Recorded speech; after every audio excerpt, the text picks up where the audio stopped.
बिस्मिल्लाहिर्रहमानिर्रहीम। Students, last class के अंदर हमने लेबर कॉस्ट में लेबर रिम्यूनरेशन के अंदर ये डिस्कस किया था कि on the basis of time पे हम जो है लेबर को जो है वो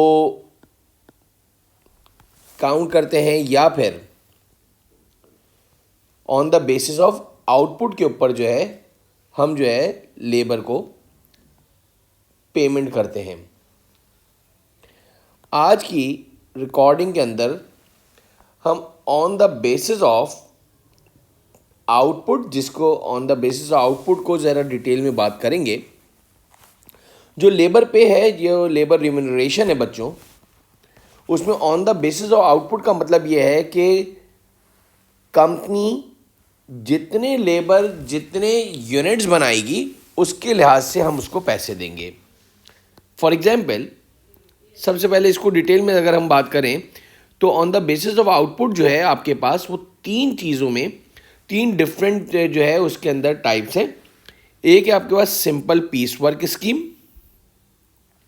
दूसरे का नाम है गारंटीड पीस वर्क स्कीम और तीसरे का नाम है differential piece work scheme.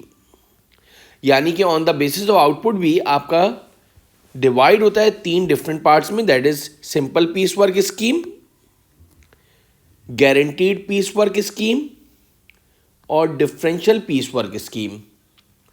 Simple piece work scheme में क्या है कि जितने भी नंबर ऑफ यूनिट्स बना लें, कंपनी ने आपको एक यूनिट जो है वो मैन्युफैक्चर करने के लेबर से जो है एक रेट तय कर दिया कि 10 रुपये पर यूनिट जो है आपको दिए जाएंगे पैसे। तो वो जितने भी नंबर ऑफ यूनिट्स बना लेगा वीकली ज़्यादातर जो है वो पे दी जाती है लेबर को, तो वो जो है उनको पर यूनिट के हिसाब से उससे मल्टीप्लाई करके उनकी लेबर कॉस्ट बन जाएगी। For example, simple piece work scheme के अंदर हम जो है एक एग्जाम्पल क्वेश्चन सबसे पहले लें। A company pay for its employ on piece work system. Piece work scheme के ऊपर जो है वो उसको पे करते हैं। The company pay $5 per unit for each unit produce. हर एक यूनिट बनाने के आपको $5 पर यूनिट के हिसाब से जो है पैसे दिए जाते हैं लेबर को। Find out labour cost if labour produce 50 units in week 1, 125 units in week 2, 100 units in week 3। यानी कि तीन डिफरेंट वीक्स के अंदर एक में 50 यूनिट बनाए, एक में 125 यूनिट बनाए और एक में 100 यूनिट बनाए। And we have to find out the labour cost for the 3 different weeks. तो इसकी बहुत ही सिंपल सी कैलकुलेशन ये है बच्चों, वीक 1 के अंदर आप 50 यूनिट्स को मल्टीप्लाई कर दोगे 5 से, तो लेबर कॉस्ट जो बनी है आपके पास वो बन गई है 250 पहले महीने की, पहले वीक की।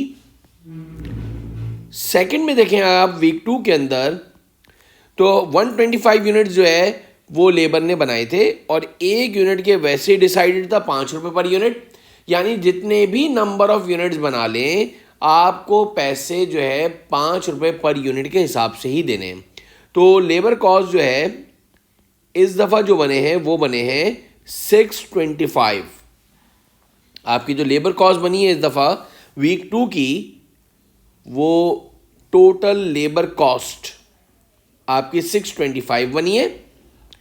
और वीक 3 के अंदर अगर हम जाएं और वीक 3 के अंदर अगर हम देखें तो कंपनी लेबर ने 100 यूनिट्स प्रोड्यूस करे और 5 रुपये पर यूनिट था, तो 100 को आपने 5 से मल्टीप्लाई करा तो आपकी लेबर कॉस्ट जो वीक 3 की बनी है वो बच्चों बनी है 500। तो ये बहुत ही सिंपल सा सवाल होता है। आपके पास जितने नंबर ऑफ यूनिट्स जो है वो लेबर प्रोड्यूस करेगा उसको हम पर यूनिट का आपको रेट दिया हुआ होगा। इस सवाल में आपके पास $5 पर यूनिट था, तो हम मल्टीप्लाई कर देंगे तो this is the labour cost for the week. This is called simple piece work scheme. Hopefully आपको बहुत अच्छी तरह समझ में आ गया होगा। On the basis of output में जो सबसे पहला था that is simple piece work scheme. Thank you.